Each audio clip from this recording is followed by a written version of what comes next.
नमस्कार दोस्तों, स्वागत है आपका स्टोरी वर्ल्ड में। तो रोज़ की तरह आज भी मैं मेरे स्टोरीज़ के खजाने से निकाल कर के लाई हूँ एक और स्टोरी। मुझे उम्मीद है कि वो स्टोरी आपको काफ़ी पसंद आएगी और उस स्टोरी का टाइटल है कि हर वक्त बस शिकायतें क्यों करती हो। तो चलिए दोस्तों, इस स्टोरी को शुरू करते हैं। और हाँ, अगर आपको ये स्टोरी पसंद आती है तो प्लीज़ कमेंट बॉक्स में कमेंट ज़रूर कीजिएगा। चलिए शुरू करते हैं।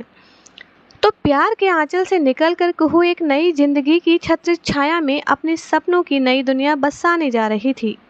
जैसा हर लड़की शादी से पहले सोचती है, अपने पति के साथ अपने प्यार के सपनों को संजोती है, कितनी नई ख्वाहिशों को जगाना है, कितनी हसरतों को पूरा करना है, वैसे ही कुहू भी अपनी जिंदगी में रंग भरने जा रही थी।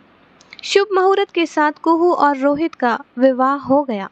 शादी और सगाई के बीच दोनों को काफी कम वक्त मिला। कुहू रोहित को अच्छे से समझ पाती उससे पहले ही विवाह मंडल में वो शादी के बंधन में बंध गए। घर में माता पिता और रोहित ही थे। एक बहन थी, उसकी शादी हो चुकी थी। छोटा परिवार, खुश परिवार और माता पिता का व्यवहार बहुत ही अच्छा था। पर रोहित का स्वभाव थोड़ा सा कठोर था। ये उसे शादी के बाद पता चला। हर एक चीज समय पर अगर उसे नहीं मिलती तो वो कुहू की हालत खराब कर देता था। माँ पिता ने ये सब देखते थे पर कुछ कर नहीं पाते थे, क्योंकि वो उन्हें भी सुना देता था। तो हुआ क्या दोस्तों, जब पहली करवा चौथ आई तो कुहू का मन उत्साहित था। वो सपने बुन रही थी कि आज तो रोहित अच्छे से बर्ताव करेंगे। मेरा पहला करवा चौथ है, कुछ तोहफा तो जरूर मिलेगा। मेरे साथ रात को चांद की पूजा के बाद ही खाना खाएंगे। जब वो उठी तो बड़े ही मन से उसने रोहित से कहा कि आज मेरा पहला करवा चौथ है। तो रोहित ने कहा, ठीक है, इसमें कौन सी बड़ी बात है। उसका मन यह सुनते ही बुझा सा रह गया। दिन की शुरुआत ही ऐसे नेगेटिव शब्दों से हुई। फिर भी उसने पूछ लिया, क्या आपको एक्साइटमेंट नहीं है। उसमें एक्साइटमेंट की क्या बात है। व्रत तुम्हें रखना है, दिन भर तुम भूखी रहोगी, इसमें मेरा क्या। आपको पता है, मेरे पापा मम्मी के साथ हर साल करवा चौथ का व्रत रखते हैं। तो रोहित ने कहा, बेवकूफ़ हैं वो, अब वो औरतों के काम में भी उनका एक्साइटमेंट है।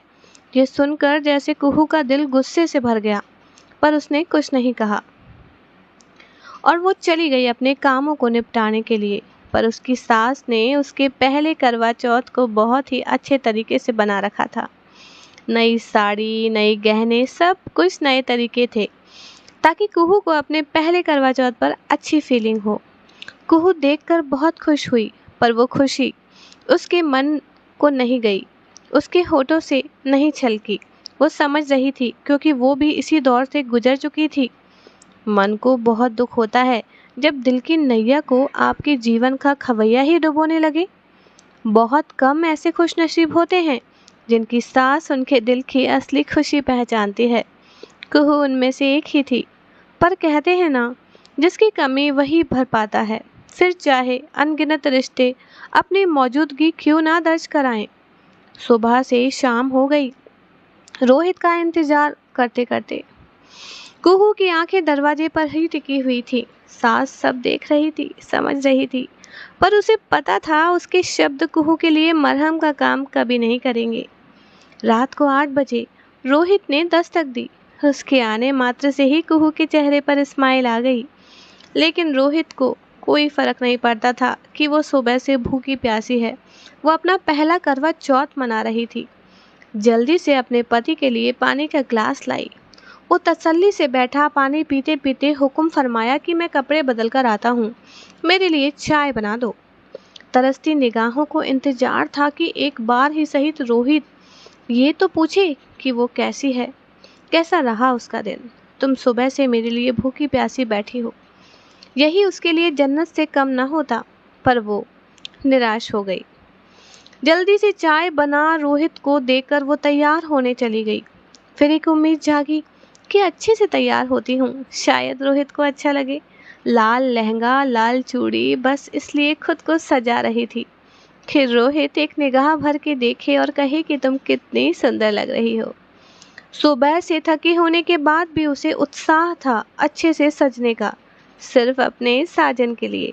अरे जल्दी करो कुहू, चांद निकल आया है। यह सुनकर उसके मन में जोश भर गया।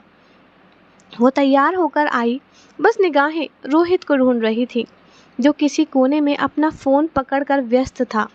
इस जमाने में कोई सौतन है ना तो वो फ़ोन ही है, जिसे पूरा अधिकार होता है पति पत्नी के बीच आने का। अरे रोहित, बंद कर दे इस फ़ोन को, सुबह से बहू इंतज़ार कर रही है तेरा। आज पूजा थाल कर ले उसके साथ में। पूजा भी हो गई, पर तारीफ के वो जो 2 शब्द थे ना, वो रोहित के मन से निकले ही नहीं। उनका इंतजार इंतजार ही रहा। खुद ही कुहू ने पूछ लिया, मैं कैसी लग रही हूँ? तो रोहित ने कहा, अच्छी लग रही हो। ये कहकर वो नीचे चला गया, अपने कानों को फ़ोन से लगाए। मुरझाया सा चेहरा, सास का दिल और दुख गया, जिसे फिक्र थी कि कहीं कुहू की भी जिंदगी वैसी न हो जाए जैसे उसकी हुई। थोड़े दिन बाद कुहू का मायके जाना हुआ। यही वो वक्त था जब रोहित अपने कामों के लिए कुहू को याद करता था, फ़ोन करता था पूछने के लिए कि ये चीज़ कहाँ रखी है, वो चीज़ कहाँ रखी है। कुहू उसी में संतुष्ट हो जाती थी। एक शाम जब रोहित घर आया तो माँ ने रोहित को अपने पास बुलाया। बैठो बेटा, मुझे तुमसे कुछ बात करनी है। ठीक है माँ, आप चाय बनाओ, मैं मुंह हाथ धोकर आता हूँ। रोहित थोड़ी देर में नीचे आया। देख बेटा, जिंदगी तो हर इंसान जी लेता है जब तक उसके अंत का समय नहीं होता, पर जिंदगी को प्यार से अपने जीवन साथी के साथ खुलकर जीना अलग बात होती है। जो गलती तुम्हारे पिता ने की वो तुम भी कर रहे हो। बचपन से तुम मुझे देखते आए हो, एक दिन भी तुम्हारे पिता ने मुझे वो सुख देने की कोशिश नहीं की जो हर लड़की अपने पति से चाहती है। तुम भी वही गलती कर रहे हो।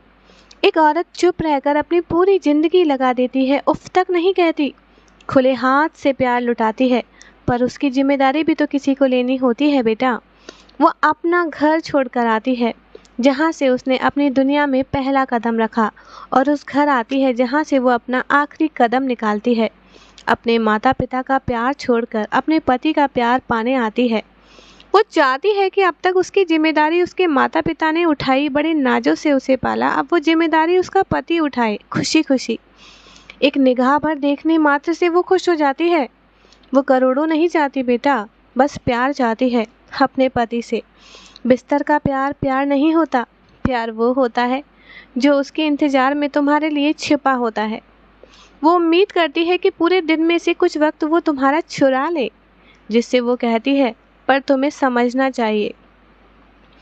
वो ये नहीं कहती कि उसके जैसे तुम करवा चौथ का व्रत करो, बस वो ये चाहती है कि जब वो चांद को देखे तो तुम उसे चांद तो कह दो, उसकी तारीफ तो कर दो। मैंने पूरी जिंदगी इसी का इंतजार किया और पूरी जिंदगी बीत गई, पर तुम्हारे पिता को कभी मेरे दिल का रास्ता नजर नहीं आया। तुम्हारा तो अभी नया नया सफ़र है, तुम्हें कुहू के मन का रास्ता ढूंढना चाहिए। वो तुम्हारी अर्धांगिनी है, मतलब आधा अंग, और जिसे अपने आधे अंग की सुध-बुध नहीं होती वो अपने जीवन को सुखमय नहीं बना पाता। तो दोस्तों, ये कहानी थी कुहू और रोहित की, लेकिन यहाँ पर कुहू और रोहित के बीच में ब्रिज का काम किया उसकी सास और रोहित की माँ ने। बहुत कम लोग होते हैं जिन्हें रिश्ते सुधारने का मौका मिलता है, और कोई रिश्ते सुधारने वाला मिलता है तो जिन्हें मिले उन्हें उसको सपोर्ट करना चाहिए। तो दोस्तों, एक औरत के दिल का रास्ता बहुत सरल है, पर उसे कोई जानने की कोशिश नहीं करता, वो खुद कभी नहीं बताती, और ज़्यादातर नारियों की यही कहानी होती है। तो मुझे उम्मीद है कि आपको मेरी ये कहानी बहुत पसंद आई होगी। पसंद आई है तो प्लीज़ कमेंट बॉक्स में कमेंट ज़रूर लिखिए, और मेरे चैनल स्टोरी बाय सोनिया चेतन कानूनगो को सब्सक्राइब कीजिए। चलिए मिलते हैं कल एक नई कहानी के साथ।